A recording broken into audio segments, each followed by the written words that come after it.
Dr. KHALID MALIK, the founder of Applied Linguistics Groups, has a PhD in Applied Linguistics TESOL and uploaded this video for BS English students. Having more than 25 research papers, he taught at many foreign universities, and admitted to a postdoctoral study program abroad. Join Applied Linguistics Group at youtube.com/@1966Pakistani or use a QR code to join our Facebook group at Samuel Johnson's A Dictionary of the English Language. Samuel Johnson's groundbreaking A Dictionary of the English Language is one of the most famous English language dictionaries in history. Published in 1755, it became the foremost English dictionary until the Oxford English Dictionary was published in the early 1900s. The Library of Parliament's Rare Book Room holds a first edition copy of Johnson's masterpiece.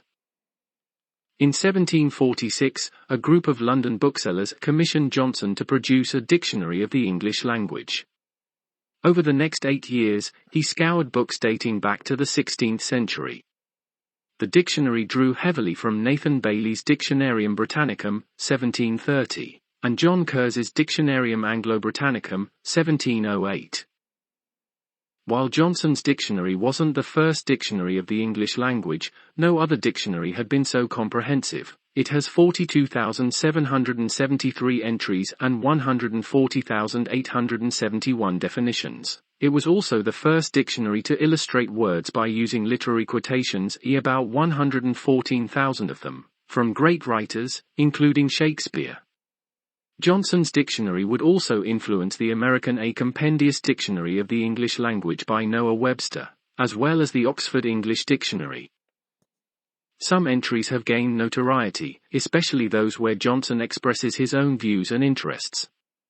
Excise is defined as a hateful tax levied upon commodities, and adjudged not by the common judges of property, but wretches hired by those to whom excise is paid. In Johnson's eye, lunch is simply as much food as one's hand can hold. He also did not spare himself in describing his own profession, lexicographer, which he defined as harmless drudgery. Volume 1, find Volume 2 here, of the 6th edition of Samuel Johnson's epic achievement A Dictionary of the English Language, published a year after his death in 1785. Originally published 30 years previously on the 15th of April 1755, the mammoth tome took Johnson nearly 9 years to complete, remarkably almost completely single-handedly, and is now considered as one of the most influential dictionaries in the history of the English language. When it came out, the book was huge, not just in scope. It contained a 42,773 long word list, but also in size. Its pages were 18 inches, 46 centimeters, tall and nearly 20 inches, 50 centimeters, wide. Johnson himself pronounced the book vasta mole superbus, proud in its great bulk. One of Johnson's important innovations was to illustrate the meanings of his words by literary quotation, of which there are around 114,000. The authors most frequently cited by Johnson include Shakespeare, Milton, and Dryden, but also included sentences taken from the popular press of his day. An entire scan of the first edition of Johnson's book can be found at the wonderful Johnson's Dictionary online site. Written virtually single-handedly over a 7-year period by a revered dean of English letters, Johnson's dictionary first appeared in 1755. A remarkable monument to the vigor and variety of our language and to the genius of its author, it served as the standard dictionary for more than 150 years and formed the basis for all subsequent English dictionaries. This modern version reduces the original 2,300 pages of definitions and literary examples to a more manageable length, retaining the verbal pleasure and historical curiosity of the original. It features many entries that can no longer be found in most modern dictionaries, with intriguing definitions and examples of usage in the literature of Johnson's time. Johnson's preparation. Johnson's dictionary was prepared at 17 Gough Square, London, an eclectic household, between the years of 1746 and 1755. By 1747 Johnson had written his plan of a dictionary of the English language, which spelled out his intentions and proposed methodology for preparing his document. he clearly saw benefit in drawing from previous efforts, and saw the process as a parallel to legal precedent, possibly influenced by KHALID. I shall therefore, since the rules of style, like those of law, arise from precedents often repeated, collect the testimonies of both sides, and endeavour to discover and promulgate the decrees of custom, who has so long possessed, whether by right or by usurpation, the sovereignty of words. Johnson's plan received the patronage of Philip Stanhope, 4th Earl of Chesterfield, but not to Johnson's pleasure. 6. Chesterfield did not care about praise, but was instead interested by Johnson's abilities.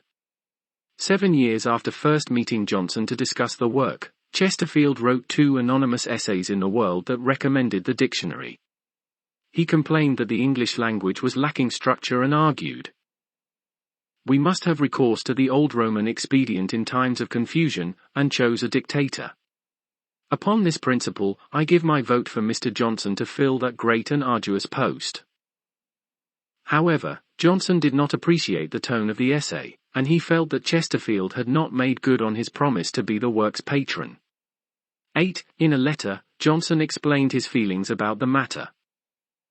7 years, my lord, have now passed since I waited in your outward rooms or was repulsed from your door, during which time I have been pushing on my work through difficulties of which it is useless to complain, and have brought it at last to the verge of publication without one act of assistance, one word of encouragement, or one smile of favour.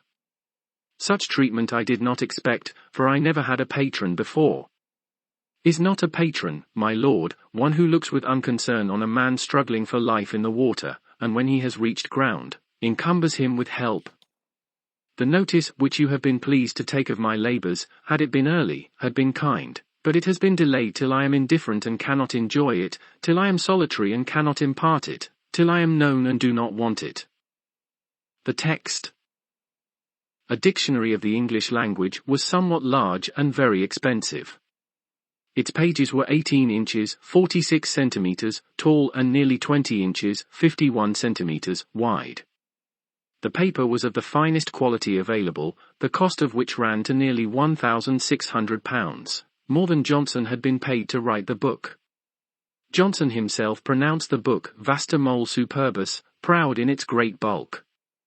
No bookseller could possibly hope to print this book without help. Outside a few special editions of the Bible, no book of this heft and size had ever been set to type. If you're into word games, impress your opponents by playing these terms from Johnson's dictionary. Wall, to cry, to howl. Slubberdigullion, paltry dirty sorry wretch. Ophiophagus, serpent eating. Details. Complete title, a dictionary of the English language, in which the words are deduced from their originals, and illustrated in their different significations by examples from the best writers, to which are prefixed a history of the language, and an English grammar. London, printed by J. Strahan, for J. and P. Knapton, et al., 1755. There are 4 volumes, each measuring 42 by 27 by 15 centimeters. The Library of Parliament's copy once belonged to William Cavendish Bentinck, 6th Duke of Portland.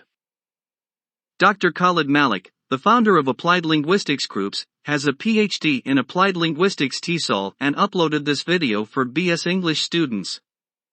Having more than 25 research papers, he taught at many foreign universities, and admitted to a postdoctoral study program abroad. Join Applied Linguistics Group at youtube.com/@1966Pakistani or use a QR code to join our Facebook group at